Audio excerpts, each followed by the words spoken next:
सुप्रभात मित्रांनो, आजच्या सुंदर ब्लॉग मध्ये तुमचं सगळ्यांचं हार्दिक स्वागत आहे। आज आपण चाललो देवरुख पासून जवळच असलेला म्हणजे साधारण 17 किलोमीटरवर असलेल्या श्री मार्लेश्वर देवस्थानाकडे। आणि आज मार्लेश्वर पाहायचं आपण। आज सोबत ड्रोन घेतलाय मी। आज पाऊस पण कमी आहे, म्हटलं आज जाऊया मार्लेश्वरला। छान हिरवळ आले, मार्लेश्वरच्या धबधब्याला सुद्धा खूप पाणी आलं असणार आहे। तर म्हटलं तुम्हाला आज धबधबा पण दाखवूया आणि ड्रोन शूट करून तुम्हाला तिथला माहोल कसा आहे ते तुम्हाला दाखवूया। तर मित्रांनो, आज माझ्यासोबत आहे इकडे साई। वडापाव खायला सुरुवात झालेली आहे, साईची भूक लागलेली आहे सकाळ सकाळ। साईचा नाश्ता सुरू आहे, आणि पाठीमागे नरेश, इकडे मध्ये आपला बाळा आणि इकडे पनू। तर आज सगळ्यांना सुट्टी असते, सोमवार आहे। पनू पण आला होता पुण्यातनं, त्यामुळे म्हटलं जाऊन येऊया मार्लेश्वरला। खूप दिवसात मार्लेश्वरला जाणं झालं नव्हतं। मार्लेश्वर बऱ्याच जणांना माहिती असेल, खूप लांब लांब लोक येतात इकडे। स्वयंभू मंदिर आहे, तर आज आपण मंदिर बघूया कसं आहे ते। आणि मार्लेश्वरला जाण्याआधी मूळ देवस्थान जे आहे खाली अंगवलीचं मार्लेश्वर देवस्थान, तर ते पण आपण बघणार आहोत। मित्रांनो, आता आपण अंगवलीमध्ये आलोय। आद्य देवस्थान श्री मार्लेश्वर देवालय अंगवली। खूप सुंदर मंदिर बांधलंय बघा।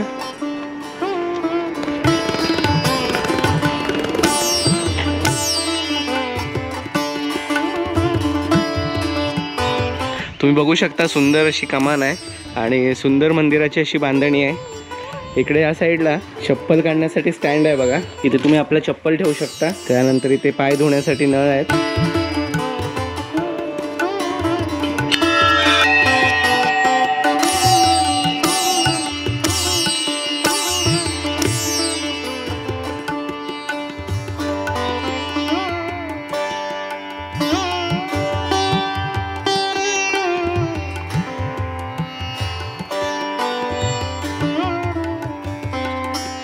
मी संजय अणेराव, अंगवली ग्रामस्थ। आमचं हे मार्लेश्वर मंदिर अंगवली जे आहे ते मूळ देवस्थान मार्लेश्वरचं। इथे मोठा उत्सव, दरवर्षीचा सगळ्यात मोठा उत्सव म्हणजे मकर संक्रांतीचा। दरवर्षीप्रमाणे देवाला हळद लावणे, घाणा भरणे, मांडव घालणे, जसे आपल्या विवाह सोहळ्यात जे कार्यक्रम होतात ते सर्व कार्यक्रम या ठिकाणी साजरे केले जातात। आणि मकर संक्रांतीच्या आदल्या दिवशी पालखी रात्री 12 वाजता इथून एक जंगलची वाट आहे इथे आपल्या इथे, त्या वाटेने मार्लेश्वर वरच्या मंदिरात जातो। मकर संक्रांतीच्या दिवशी वरती विवाह सोहळा होतो। अंगवलीचा मार्लेश्वर आणि साखरपेची गिरजा हा देवांचा वरती विवाह सोहळा होतो। वरती एक दिवस मुक्कामी राहतो देव। दुसऱ्या दिवशी पालखी मारळगावी येते। तिथे जशी आपली शिमगाची पालखी घरं घेते त्या पद्धतीने आपली मार्लेश्वरची पालखी घरं घेते, अंगवली गावामध्ये येते। तिथे अंगवली गावाची पूर्ण घरे घेते आणि हा प्रोग्राम पूर्ण 24 तास चालू असतो। ही पालखी थांबत नाही। पूर्ण घरं घेतल्यानंतर पूर्ण प्रोग्राम झाल्यानंतर पालखी ते येते घरबणीला। घरबणीचा कार्यक्रम पूर्ण होतो आणि परत मार्लेश्वर गादीवरती ते विराजमान होतो। यात्रा मकर संक्रांत हा उत्सव म्हणजे खूप मोठा इथला। तर आणि इतर उत्सव तुम्ही म्हणाल तर महाशिवरात्र, श्रावणाचे सर्व सोमवार, तुलसी विवाह असेल किंवा आपले शिमग्याचे कार्यक्रम, होळी उभी करणे, होम करणे, हे कार्यक्रम सगळे इथे साजरे होतात। असा एकूण हा वर्षभराचा कार्यक्रम असा। पण सगळ्यात मोठा उत्सव म्हणजे मकर संक्रांतीचा। आणि पहिलं मंदिर आमचं हे छोटं होतं, ज्याचा जीर्णोद्धार आम्ही 19 मध्ये चालू केला होता। कोरोना काळात 1.5 वर्ष थोडं थांबलं काम होतं, त्यानंतर पुन्हा कामाने पूर्ण चांगली गती घेऊन काम 23 मध्ये कंप्लीट झालं। साधारणपणे 2.25 करोडचं आमचं हे मंदिर बांधलं आहे। ग्रामस्थांच्या लोकवर्गणीतून म्हणजे माहेर वस्ती असेल किंवा नातेवाईक यांच्या स्वरूपात वर्गणी साजरी मिळाली।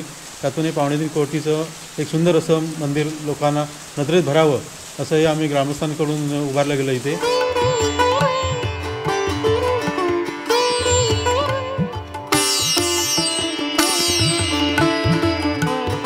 मित्रांनो, जसं जसं आता आपण मार्लेश्वरच्या जवळ येतोय तर तुम्हाला डोंगर दिसायला लागतो बघा। आणि आता पावसाळ्याच्या सीझन मध्ये आपण आलोय, त्यामुळे खूप हिरवळ आले डोंगरावरती, खूप छान नजारा दिसतोय। आपण आता मार्लेश्वरच्या पायथ्याशी आलोय आणि इथे बघू शकता भव्य पार्किंग आहे खाली। इकडे सगळीकडे गाड्या लागल्यात आणि या साईडला सगळे हॉटेल्स आणि स्टॉल्स आहेत। तर सरबत वगैरे, नाश्ता वगैरे किंवा जेवण असेल तर तुम्ही इथे करून ते वरती जाऊ शकता। मित्रांनो, तुम्ही बघू शकता अशा प्रकारच्या पायऱ्या आहेत आणि हा सुंदर निसर्ग अनुभवत आपल्याला वरती जायचं आहे। साई, किती पायऱ्या आहेत? 500+। ओके।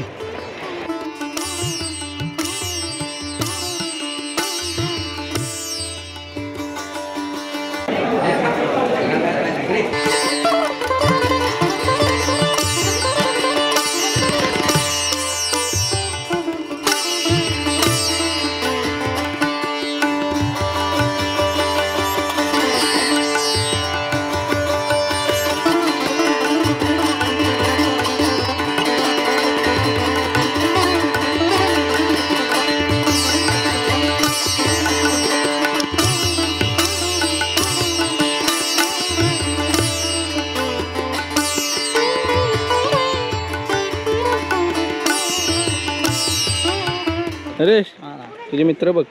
कसा आहेस रे, बरा आहेस ना? हा बघ खूप दिवसांनी विसला. अरे काय भावा. हॅलो कर हॅलो कर. अरे नाही राजा, माझ्याकडं काय तुझ्यासाठी खाण्यासाठी तसं नाही रे, दिलं असतं. बघितलंस तर तुझ्याकडेच गेला. म्हणजे काय मित्र त्याचा ना. मित्रांनो फायनली आता दर्शन झालेलं आहे. दर्शन घेऊन आता आम्ही खाली आलो आणि निघालोय सुद्धा. खूप गर्दी होती, तुम्ही बघितला लाईन खूप मोठी होती. आता जाता आता एक तुम्हाला मी मस्त नजारा बघितलाय, तो ड्रोननं तुम्हाला मी दाखवणार आहे. फक्त एवढंच की आपण तिथपर्यंत पोहोचेपर्यंत पाऊस नको यायला. आता वाटेत आम्हाला एक मस्त लोकेशन लागलंय आणि तुम्हाला मी दाखवतो, ड्रोनने पण दाखवणार आहे, पण आधी असंच बघा.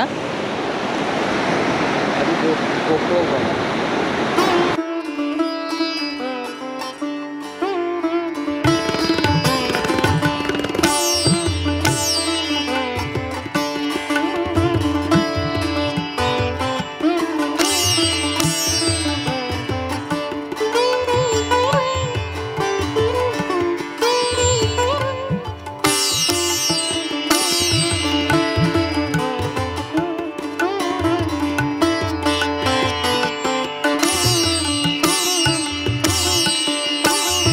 तर आपलं फायनली आपली मार्लेश्वर ट्रिप मस्त झाली एकदम.